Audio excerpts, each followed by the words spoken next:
savez, hier soir, on a eu des nouvelles difficiles au Québec. Ça n'a pas été très jojo à l'approche des fêtes. Mais il s'est passé des belles choses en 2021. On veut vous en rappeler une en particulier. C'est le retour au pays des deux Michael. Vous vous souvenez, un diplomate, l'autre un homme d'affaires, l'ambassadeur, le premier ministre sont là à Calgary.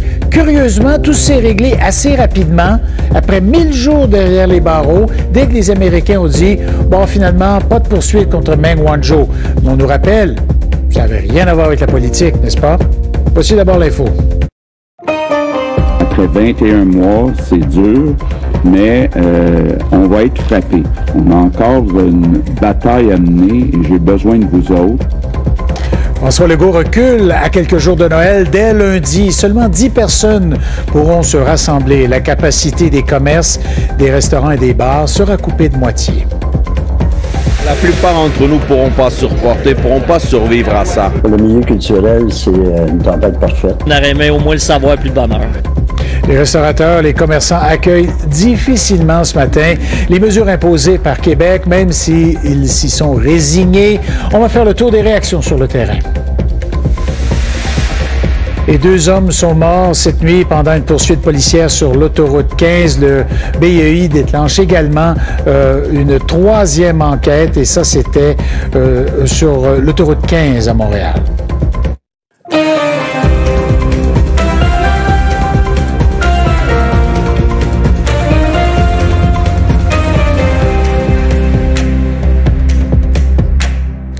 Bonjour, Julie Jasmine. Bonjour. Il y en a qui vont peut-être prendre le volant, qui vont peut-être aller retrouver des membres de leur famille ou autre chose au cours des prochaines heures parce qu'il fallait apprendre à vivre avec le virus. Et puis là, ben Valérie, on constate qu'en quelques jours seulement, tout a bousculé, tout a été chamboulé.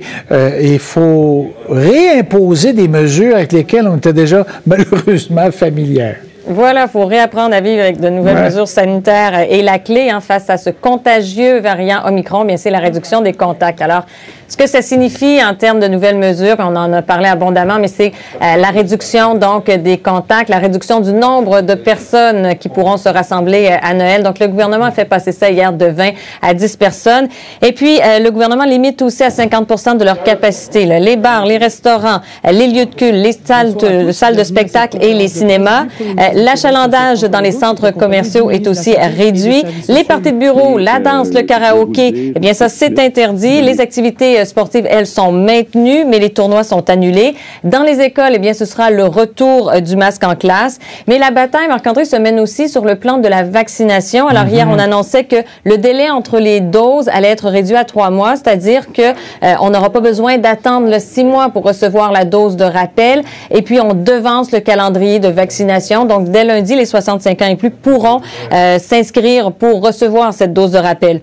Le premier ministre Legault, hier, l'a dit, il est bien conscient qu'il demande encore un effort considérable aux Québécois, surtout après leur avoir laissé miroiter de jours meilleurs. Mais le variant Omicron se propage à vitesse grand V. Lundi, on parlait de 1600 cas. Aujourd'hui, ce sera plus du double de ce nombre. On sera à 3800 cas, peut-être plus. Je laisse entendre le premier ministre Legault et le directeur national de la santé publique.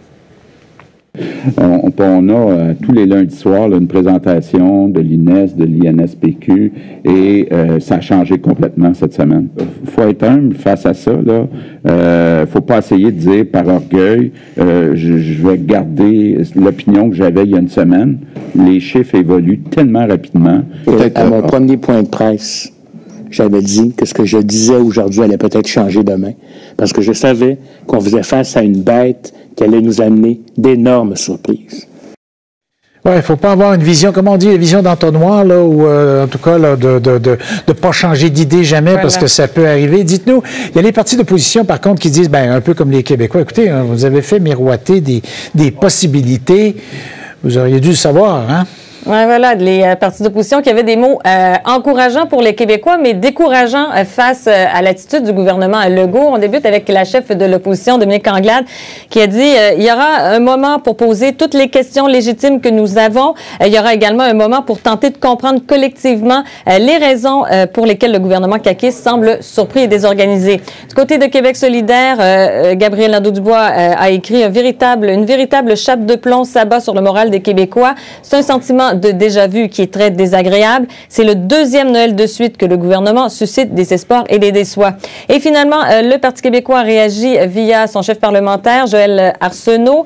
Le gouvernement nous a collectivement menés en bateau, dit-il, alors que la méconnaissance du nouveau variant aurait dû plutôt commander la prudence et la précaution. C'est un peu le sentiment généralisé ce matin.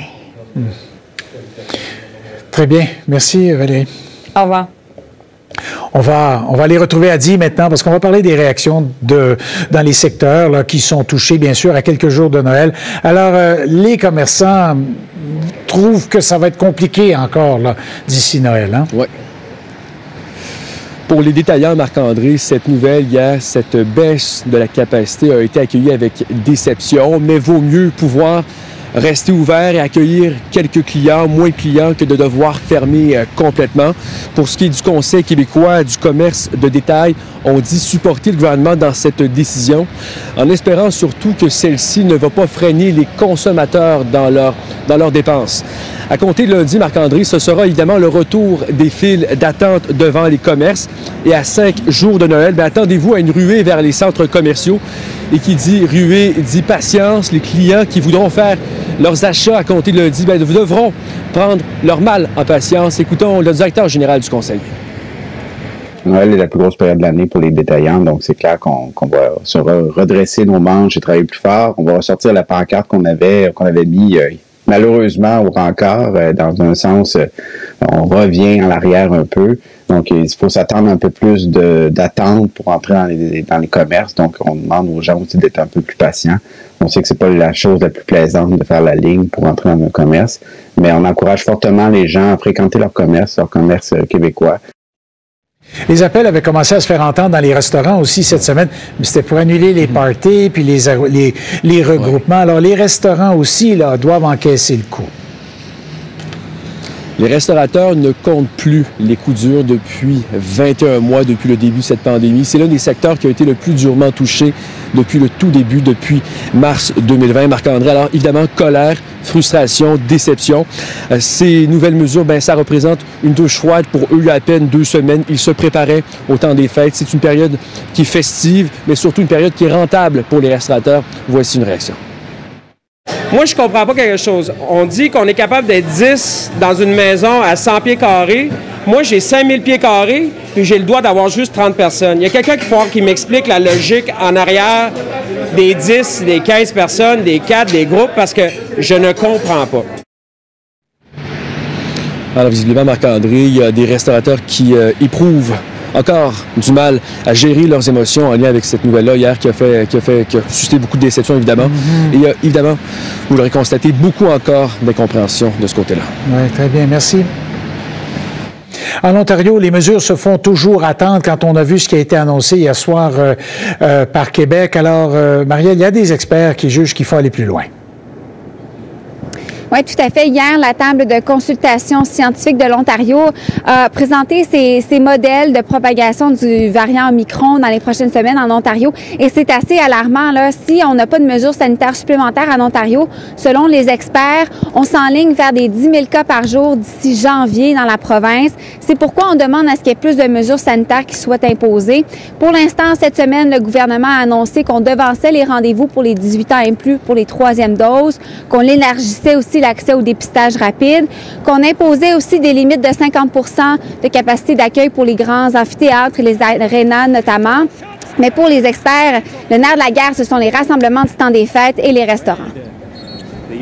We need to change our attitude. What do you do if you're on a beach and the tsunami is coming?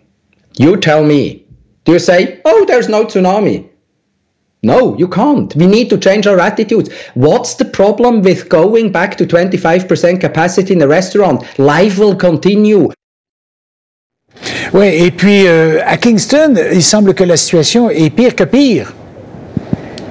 Oui, tout à fait. C'est l'endroit au pays où est-ce qu'il y a le plus haut taux de propagation. Pour vous donner une idée, là, on a un taux de 471 par 100 000 habitants. Et la région la plus près, là, avec un taux de contamination aussi élevé, c'est Chaudière-Appalaches avec environ 250 cas par 100 000 habitants. Donc, pour vous donner une idée à quel point c'est assez important, surtout pour une région, une ville universitaire d'environ 600 000 habitants, les hôpitaux sont surchargés. On a de la difficulté à faire du traçage de cas. C'est pourquoi on a imposé des règles, finalement des mesures supplémentaires. Voici justement le chef de la santé publique de la région.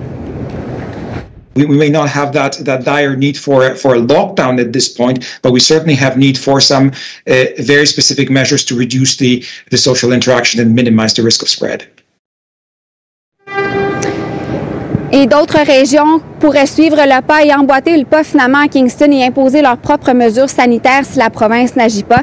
C'est ce que nous ont confirmé plusieurs bureaux de santé au cours des dernières heures. Merci. Le Sénat à Ottawa a approuvé une nouvelle série d'aides pour les entreprises et les travailleurs qui sont touchés par la pandémie. Juliane, on en entendait parler hier durant la conférence de presse de M. Legault. Donc, on promet des prestations qui seront versées rapidement. Oui, et la vice-première ministre Chrystia Freeland a insisté là-dessus alors qu'il y a de plus en plus d'inquiétudes face aux variants Omicron en pleine pandémie de COVID-19. Donc, ce projet de loi, ce que ça signifie, bien, c'est qu'on avait déjà annoncé qu'on voulait transformer les programmes d'aide en temps de pandémie pour les rendre plus accessibles, plus ciblés vers les secteurs les plus touchés par la pandémie. Donc, c'est essentiellement ce qu'on offre maintenant, mais par contre, le projet de loi, il prévoyait également une certaine flexibilité qui faisait en sorte que dans le cas où on se retrouvait encore une fois en confinement, il allait y avoir quand même de l'aide pour les entreprises, pour les travailleurs. Donc, ça aussi, c'est important de le noter et la vice-première ministre en a parlé aussi. Donc, on a quand même senti, oui, ça a été adopté rapidement là, hier à la Chambre des communes au Sénat, mais je vous dirais, Marc-André, que ça résulte d'une semaine où on a senti beaucoup d'inquiétude du côté du gouvernement fédéral. On a vu plus tôt cette semaine où on a annoncé ce nouvel avis pour décourager, déconseiller les voyages non essentiels pour les Canadiens à l'étranger. Et le leader du gouvernement en Chambre hier, Mark Holland, a dit lui-même qu'il conseille, là, bien sûr, aux libéraux de ne pas voyager à l'étranger. Lui-même a changé même ses plans, étant donné les circonstances. C'est nécessaire pour moi d'annuler des plans avec ma famille à l'extérieur du pays et c'est vraiment malheureux. Je suis tanné avec le COVID-19, mais on doit protéger notre population. C'est une question de sécurité et santé publique. Là, je vois qu'on apprend à l'instant que le gouvernement va tenir un point de presse plus tard ce matin. Oui, exactement. On ne sait pas exactement de quoi il va s'agir. Ce point de presse-là qui est prévu à 11 heures. On sait que le ministre fédéral de la Santé, Jean-Yves Duclos, va être là avec d'autres représentants du gouvernement fédéral. Je vous rappelle, Marc-André, qu'un peu plus tôt cette semaine, on nous avait dit ne soyez pas surpris si d'autres mesures s'ajoutent parce que le virus, on sait qu'il va continuer sa progression et ça veut dire qu'on veut être en mesure aussi d'ajouter de ces mesures-là aux besoins. Donc, davantage de détails à 11 heures. Évidemment, on va pouvoir suivre ça aujourd'hui avec vous. Nécessairement. Très bien, merci. Au revoir. On a commencé la journée en vous disant qu'il y avait 2 enquêtes du BEI. Maintenant, ce sont 3 enquêtes du BEI qui sont en cours à Montréal. La 3e, là, c'est à la suite d'une poursuite automobile qui s'est mal terminée pour 2 jeunes hommes sur l'autoroute 15 à Montréal.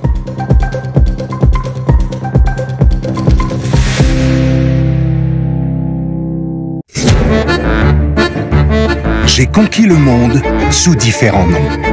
À certaines époques, on m'a lynché, pendu et même brûlé. On m'a aussi parfois associé à la malbouffe. Charles Dickens et Coca-Cola ont popularisé mon personnage. Et enfin, mon ancêtre est Saint-Nicolas. L'histoire du Père Noël vous est racontée au grand reportage dans le documentaire « Qui veut brûler le Père Noël ?» le 24 décembre, 20h. Ici RDI. Bro et Martineau présente les bonnes nouvelles de la vente d'après Noël. T'es pas sûr de quelle couleur tu vas repeindre ton mur? Ah ben, bonne nouvelle, ce gris-là, ça va avec tout. Une autre bonne nouvelle, pendant la vente d'après Noël, Bro et Martineau paient les 2 taxes sur plein de produits. Bro et Martineau, pour le meilleur et pour le prix. Le magazine Gestion, c'est votre outil de développement professionnel à chaque trimestre. Découvrez des parcours de leaders inspirants. Apprenez à développer vos habiletés professionnelles et décryptez les innovations qui façonneront le monde de demain. Revue Gestion, source d'inspiration des gens d'affaires. Vous détestez arriver à la maison dans l'obscurité totale et tous ces bruits n'ont rien pour vous rassurer. Les systèmes d'éclairage extérieur coûtent une fortune et maintenir l'éclairage la nuit fait gonfler les factures d'électricité. Il vous faut le système d'éclairage par détecteur de mouvement Bionic Spotlight de Bell & Howell. Il s'active automatiquement dès qu'il détecte des mouvements et s'éteint dès que cesse l'activité. Il fonctionne à l'énergie solaire. Aucun câblage ni batterie. Il suffit de placer le panneau pour capter les rayons du soleil et le tour est joué. Le panneau emmagasine l'énergie solaire pendant la journée et conserve suffisamment de puissance pour procurer un éclairage pendant toute la nuit. Le Bionic Spotlight ressemble à une caméra de sécurité, mais il s'agit plutôt d'une lampe munie d'une technologie de reconnaissance de mouvement. Le détecteur capte immédiatement les mouvements et les 8 ampoules Adel Bionic Spotlight éclairent toute une surface de 600 pieds carrés. L'éclairage est maintenu tant qu'il y a des mouvements et s'éteint ensuite 30 secondes après que le calme est revenu. Fini les retours à la maison dans la noirceur. Éclairez les entrées et les escaliers pour vos invités. Illuminez votre jardin ou la cour pour vos enfants ou vos animaux. Tout aussi efficace pour le terrain de jeu ou les espaces de rangement. Vous pouvez dépenser des centaines de dollars pour un système d'éclairage extérieur ou économiser tout autant avec le Bionic Spotlight pour seulement 29,95 $ et la livraison est gratuite. Peu importe la saison, le Bionic Spotlight résiste au mauvais temps et est protégé par une garantie de 5 ans. En cas de problème, retournez-le pour un remboursement complet. Mais attendez, si vous commandez maintenant, nous doublerons l'offre. Vous recevrez un deuxième Bionic Spotlight, ne payez que des frais séparés. 2 Bionic Spotlights et notre garantie de 5 ans pour un seul bas prix. Et la livraison est gratuite. Informez-vous au sujet du rabais aux entrepreneurs pour l'ensemble de 6 lampes. Le Bionic Spotlight répond à vos besoins, c'est garanti et voici ce qu'il faut faire. Appelez au numéro affiché à l'écran ou visitez-nous à achetezbionicspotlight.ca pour obtenir 2 Bionic Spotlight. La livraison est gratuite, ne payez que des frais séparés. Commandez maintenant. Lydia dort pratiquement avec sa cape. Quand on a vu qu'elle avait la peau sèche, on a changé pour Tide Hygienic Clean Nature. Il est doux pour sa peau et il est plus efficace que notre ancien détergent nature. Tide Hygienic Clean Nature. Hypoallergénique ainsi que sécuritaire pour la peau sensible. Roy Martineau présente les bonnes nouvelles de la vente d'après Noël. Les discussions commencent à s'échauffer à table. Bonne nouvelle, t'as quelque chose à sortir du four. En plus, pendant la vente d'après Noël, à l'achat d'un ensemble de gros électros de cuisine, on t'offre jusqu'à 300 $ en remise instantanée. Roy Martineau, pour le meilleur et pour le prix. En direct avec Patrice Roy en semaine 17h. Ici RDI, quoi qu'il arrive.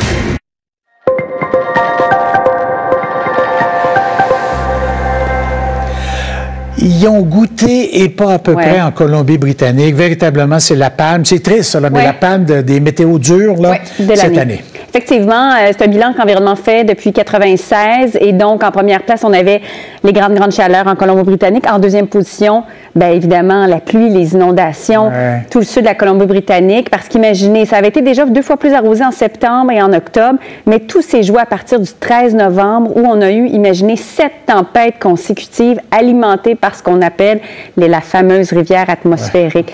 Donc, et on a d'abord reçu, à partir du 13 novembre, 1 mois de pluie en 48 heures. Et à la fin du mois de novembre, dans certains cas, certaines stations météo, et elles représentent à peu près une dizaine en Colombie-Britannique, dans certains cas, de 3 à 4 fois plus de pluie que la normale en novembre. Et en plus des records de chaleur, donc 15 degrés, ce qui a fait en sorte que ça a fondu, donc pour ajouter de l'eau finalement aussi, avec la topographie, vous l'aurez compris, et aussi il y a eu des vents là-dedans, des vents exceptionnellement forts, dans certains cas 140 km/h. Alors vraiment, là, une année à oublier pour les Britanno-Colombiens, vous l'aurez bien compris. Alors, pendant ce temps, ben, c'est une petite matinée où il y a de la petite neigette sur les secteurs centres, mêlée à de la pluie. Ça vaut pour le Saguenay, ça vaut pour les secteurs centres. On a reçu quelques centimètres durant les dernières heures sur l'Abitibi, une partie du Témiscamingue, très venteux, ça a commencé hier soir, donc 60-70 km/h, et jusqu'en soirée sur le sud du Québec, ce sera comme ça. Ensuite, ça va faiblir, et demain matin, nous allons nous réveiller avec un ciel serein. Par contre, ce sera plus venteux là jusqu'en mi-journée sur les provinces de l'Atlantique demain. Ça, c'est la première des choses. Et regardez les températures. Hier, on a battu un record de douceur à Montréal. 16 degrés, donc un record qui datait de 1992. Aujourd'hui, on perd des plumes, une à la fois, parce que température à la baisse à partir de l'après-midi, entre autres sur l'Abitibi. On va retrouver décembre demain, non seulement en température, mais aussi en précipitation. Et j'entends Marc-André se réjouir, parce que vous allez voir, ça va commencer surtout en Estrie. On aura peut-être l'équivalent de 5 à 10 cm et en débordant un petit peu sur Montréal avec 2 à 5. Alors, j'entends notre caméraman Pascal applaudir. Non, mais c'est pas de longueur. Alors, rapidement, nuageux, percé de soleil, faible précipitation, vent qui faiblisse en mi-journée, quelques flocons pour les secteurs plus au nord. Et on a jusqu'à 5 cm aujourd'hui sur Terre-Neuve. Ça commence en mi-journée. Il y a de la poudrerie là-dedans. Ça, c'est ce que vous devez retenir. Et les températures vont descendre demain sur les maritimes. C'est assez calme en Ontario et un froid glacial toujours sur, entre autres, l'Alberta. Très bien, merci. Une situation en évolution. D'ailleurs, depuis ce matin, on apprend que le Bureau des enquêtes indépendantes va être occupé à Montréal parce qu'on vient de déclencher. On a commencé la journée en disant 2 enquêtes. Bien là, maintenant, on en est rendu à une 3e enquête. La 3e enquête du BIE. Ça concerne un grave accident, un incident dans une poursuite automobile. Oui, voilà, une chute de plusieurs mètres à partir d'un viaduc. Je vous montre ces images-là. On voit ce qu'il reste du véhicule qui se trouve tout juste derrière les véhicules de police. Et vous voyez, là, le véhicule a fait une chute de plusieurs mètres à partir du viaduc. Ce qu'on comprend de ce qui s'est passé, ça s'est passé vers 2 heures ce matin. Les policiers de la Sûreté du Québec ont tenté d'intercepter un véhicule. Le véhicule a refusé de s'immobiliser. Les conducteurs ont poursuivi leur trajectoire et en tentant de fuir, on comprend que le véhicule est tombé du viaduc. Et le BEI confirme ce matin que les 2 personnes qui étaient à bord du véhicule sont décédées. On parle d'un jeune adolescent de 16 ans et d'un jeune homme de 18 ans. Alors, le dossier est pris en charge, donc, par le Bureau des enquêtes indépendantes. Et il y a 2 autres incidents également qui attirent l'attention du BEI. Oui, deux incidents qui se sont déroulés hier. Le premier vers 13 heures à La Chine. Un homme qui était armé a attaqué des personnes à l'intérieur d'un immeuble résidentiel. Lorsque les policiers sont arrivés, la personne a tenté de foncer sur les policiers. Alors, les policiers ont fait feu.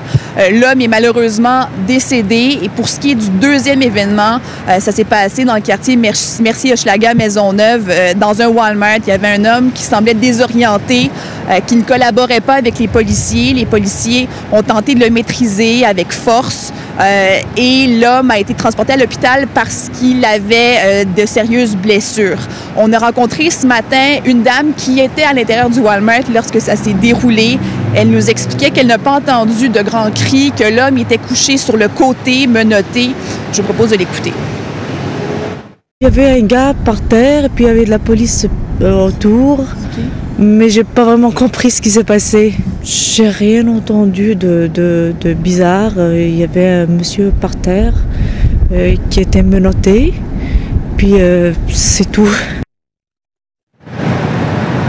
Alors, ces 3 événements sont pris en charge par le Bureau des enquêtes indépendantes puisqu'il y a eu des blessés, des morts dans une intervention policière. Donc, pour le moment, le SPVM ne parle pas puisque, justement, c'est le BEI qui prend en charge ces dossiers. Merci, Marie-Isabelle.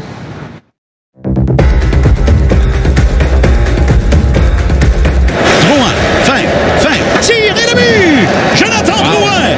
Oh, il a complètement endormi. C'est bien dommage pour Drouin et puis pour les Canadiens, applaudis seulement par 23 personnes, les joueurs eux-mêmes. Hein? Oui, bien, c'est l'un des 2 moments réjouissants de la soirée. Le but de Drouin qui permet aux Canadiens de l'emporter en tir de barrage. C'est une 7e... on met fin à 7 défaites de suite et c'est une 7e victoire seulement pour le Canadien. En passant, Kellen Primo ne s'est pas blessé là-dessus. Là. Soyez rassurés sur le dernier arrêt. Les aspirines ont fait effet.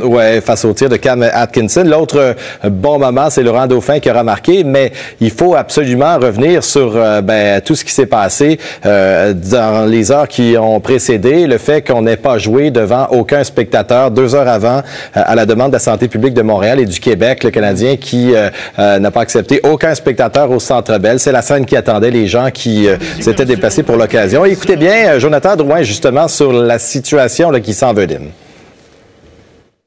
C'est sûr qu'aujourd'hui, c'est un wake-up call un peu de pas de fans dans les estrades. On s'attendait pas à ça cette année avec les vaccins. On s'est fait dire le contraire de tout ça, mais de revoir ça ce soir, c'est difficile à voir. Il n'y a pas d'ambiance, il n'y a pas d'énergie. Encore là, je pense que la santé du monde est plus importante d'aller voir un match de hockey aussi. Là. Bon, maintenant, la situation va changer avec ce qui a été annoncé en ce qui concerne le sport et les loisirs. Je vous montre un tableau, justement, dès lundi, ce qui va se passer. Sport extérieur, comme le ski, par exemple, les sports individuels, comme le tennis, ce qui est permis, ben ça ne change pas. Maintenant, tournois et compétitions, c'est suspendu dès lundi. Il faut savoir ce que ça veut dire. Des matchs de saison régulière, ben ça, c'est maintenu. C'est ça, une compétition pour Monsieur Legault, Arruda et compagnie. Et il y aura une limite de 25 participants pour les sports d'équipe à l'intérieur. On regarde maintenant en détail ce que ça veut dire. Par exemple, pour le hockey junior, il y a des matchs jusqu'en fin de semaine. Ensuite, on fait une pause jusqu'au 28 décembre. Bien, pour l'instant, ça va, mais à partir du 28, on sera à 50 de capacité dans les arénas. Maintenant, pour le hockey mineur, si vous avez des jeunes qui jouent des matchs de saison régulière, c'est maintenu, mais avec la limite de 25 participants, on attend des détails sur ce que ça veut dire. Est-ce que c'est 12 joueurs de chaque côté plus un arbitre? Qu'est-ce qu'on fait dans les niveaux double lettre où il y a 2 ou 3 arbitres parfois? Qu'est-ce qu'on fait avec d'autres sports comme le hockey-ball, le deck hockey? À partir de maintenant, ben en fait de lundi, ça va. Souvent, il y a des pauses durant les fêtes, mais dès le retour des activités en janvier, la question va se poser. On le dit, là, pas de tournoi, mais pour les matchs de saison régulière, s'il y a quelqu'un qui pense que ça va s'arrêter le 5 janvier, la nouvelle mesure, je pense que ça va peut-être être maintenu. Mais ça reste à voir. On attend des détails au cours des prochains jours. Voilà. Mon cœur va pour les parents qui planifiaient des tournois ou des camps de perfectionnement pour les jeunes et que tout le monde espère, a hâte à ça. Bon, ben, on croise les doigts. Au passé, oui. Très bien. Merci. Dans un instant, on va revenir sur le sort de nos aînés face à l'Omicron, le variant Omicron. Est-ce que les mesures en place, annoncées, et celles qui seront placées là, dans ces institutions sont efficaces? Nous en parlons avec le docteur David Lucier dans un moment.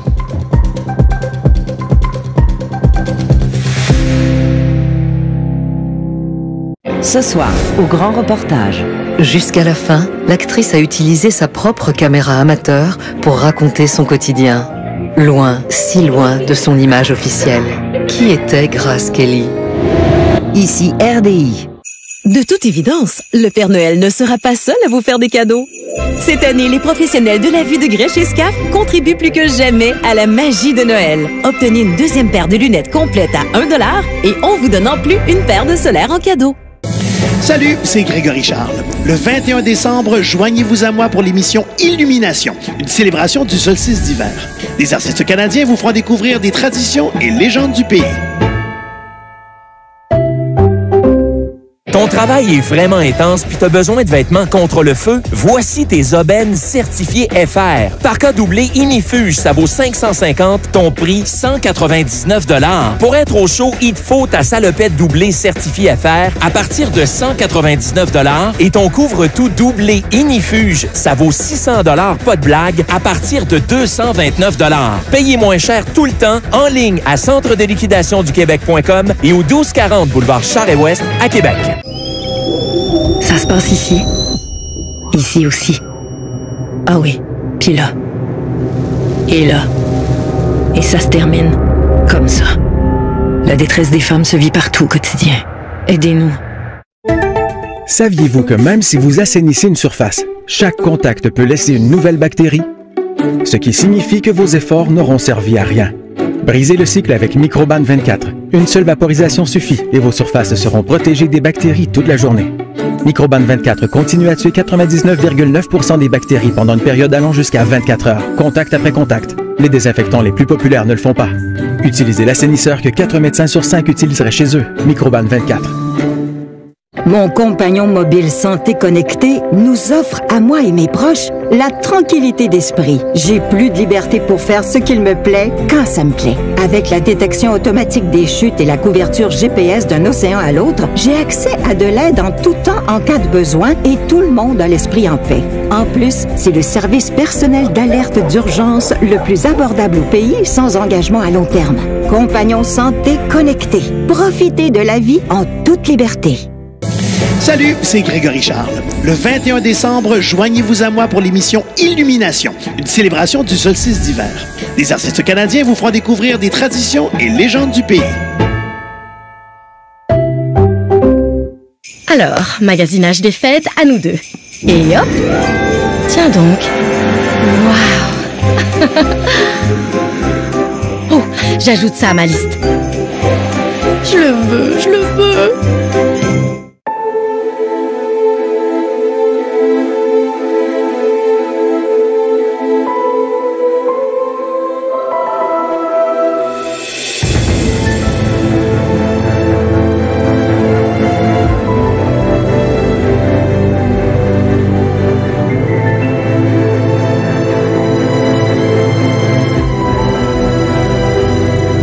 Les Laurentides, notre décor, votre scénario des fêtes.